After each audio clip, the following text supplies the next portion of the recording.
Hi hello ഇന്ന് ഉമ്മാൻ്റെ വീട്ടിലേക്ക് പോകണം കുറച്ച് വിശേഷങ്ങളാണ് കേട്ടോ.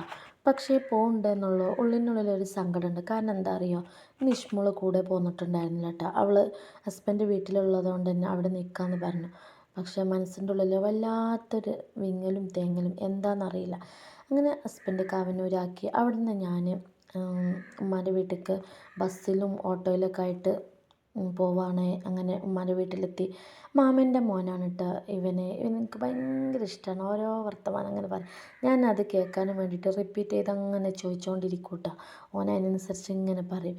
പിന്നെ മാഷാ അള്ളാ ഓന് പാട്ടാടാൻ പറയുമ്പോൾ അതൊക്കെ പാടിത്തന്നു.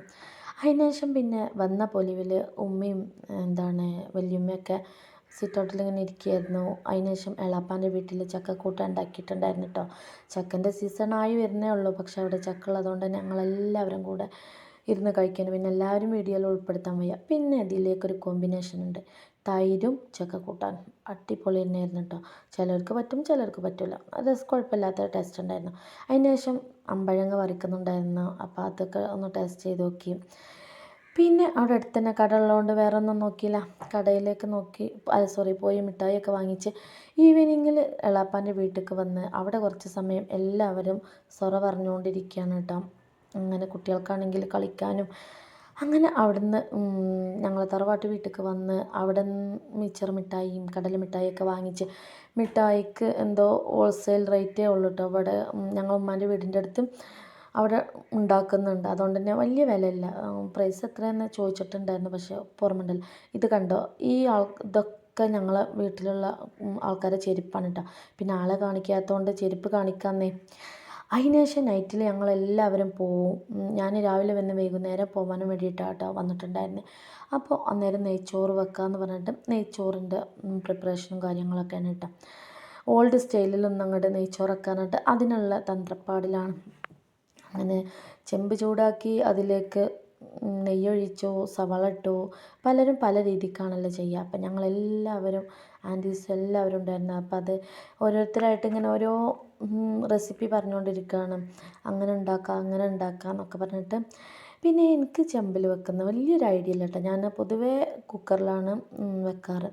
ഇതിൻ്റെ റെസിപ്പിയൊക്കെ വേണമെങ്കിൽ ചോദിച്ചോളൂ കേട്ടോ. അങ്ങനെ ഇരുട്ടത്തിലുള്ളൊരു തീനാളത്തിൻ്റെ ഒരു ഇതായിരുന്നു അത്. അങ്ങനെ ഓരോരുത്തരായിട്ട് കൈയിട്ടും ഇതാക്കിയും ഞാൻ അതിൻ്റെ ഇടയിൽ വീഡിയോ എടുക്കുന്നുണ്ടല്ലോ. ഇടയ്ക്ക് ഒന്നിങ്ങനെ വീഡിയോക്ക് വേണ്ടിയിട്ടൊന്നൊക്കെ ഇളക്കുന്നുണ്ട്. പിന്നെ ഇവിടുത്തെ കാര്യം പറയില്ല, ഭയങ്കര ഇഷ്ടമാണ് എനിക്ക്. ഇവിടെ നിന്നാണ് പോരുക പറയുമ്പോൾ എന്തോ ഒരു നെഞ്ചിനുള്ളിലൊരു തീനാളം മുഴുങ്ങലാണെങ്കിലേ അതേപോലെ തന്നെയായിരുന്നു കേട്ടോ. എനിക്ക് ഭയങ്കര ഇഷ്ടം.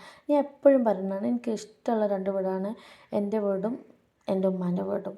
കാരണം എനിക്കെന്താ അറിയില്ല, അതൊരു പൊലിവാണ്. എത്ര വന്നാലും അങ്ങനെ ഓരോരുത്തരായിട്ട് നെയ്ച്ചോറുക്കുള്ള വെള്ളം അളന്നൊഴിക്കുന്നുണ്ട്.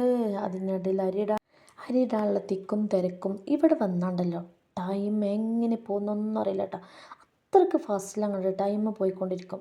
പിന്നെ പറയണ്ടല്ലോ, ഓരോന്നായിട്ട് മാമന്മാർ കഴിക്കാൻ കൊണ്ടുവരും. സിപ്പപ്പായിട്ടും പിന്നെ ഞങ്ങൾ തന്നെ അടുത്ത് കടലുകൊണ്ട് വാങ്ങി കഴിക്കും. പിന്നെ ഇപ്പോൾ ഉള്ളത് കടല മിഠായി, മിച്ചർ മിഠായി, അങ്ങനെ അതും കഴിക്കും. വാങ്ങിക്കും. അങ്ങനെയൊക്കെ ആയിട്ട് നല്ല രസമല്ല എല്ലാവരും കൂടുമ്പം. അങ്ങനെ ഇതൊരു പണ്ടത്തെ ഒരു അളവാണ് പറഞ്ഞുകൊണ്ട് അത് മേം ഇങ്ങനെ കാട്ടിത്തരാണ്. മാമിയാണ് കേട്ടോ അതൊക്കെ ഒന്ന് വെച്ചോക്കണേ. എന്തോ അന്നേരം ഒരു ചട്ടകം വെച്ചാലോ ഇങ്ങനെ കയ്യിൽ വെച്ചിട്ടൊക്കെ ഇങ്ങനെ അളക്കും. അപ്പോൾ ആദ്യത്തെ കാലത്തൊക്കെ അങ്ങനെയായിരുന്നു. വെള്ളം പാകമായിട്ടുണ്ട്. ഇതുണ്ടോ മാമി നെയ്ച്ചോറാണ് പറഞ്ഞിട്ട് നെട്ടിയതാണ് കേട്ടോ. അങ്ങനെയൊക്കെ ഓരോരോ രസങ്ങൾ. പിന്നെ അളവിൻ്റെ കാര്യം പറയണ്ടേ. അപ്പോൾ പണ്ടൊക്കെ അങ്ങനെയായിരുന്നു വെള്ളമൊക്കെ കണക്കാക്കിയിട്ടുണ്ടായിരുന്നതാണ്. ഇപ്പോൾ പിന്നെ എത്രയാണോ അരി അതിൻ്റെ ഇരട്ടി വെള്ളമാണല്ലോ. പിന്നെ നമ്മൾ പോരാനുള്ളതൊക്കെ റെഡി, അതിൻ്റെ ഉള്ളിൽ ഫുഡൊക്കെ കഴിച്ചിട്ടുണ്ടായിരുന്നു കേട്ടോ. വീഡിയോ ഇത്രേ ഉള്ളൂ. ഫസ്റ്റ് ടൈം കാണുന്നുണ്ടെങ്കിൽ സബ്സ്ക്രൈബ് ചെയ്യുക, ലൈക്ക്, ഷെയർ.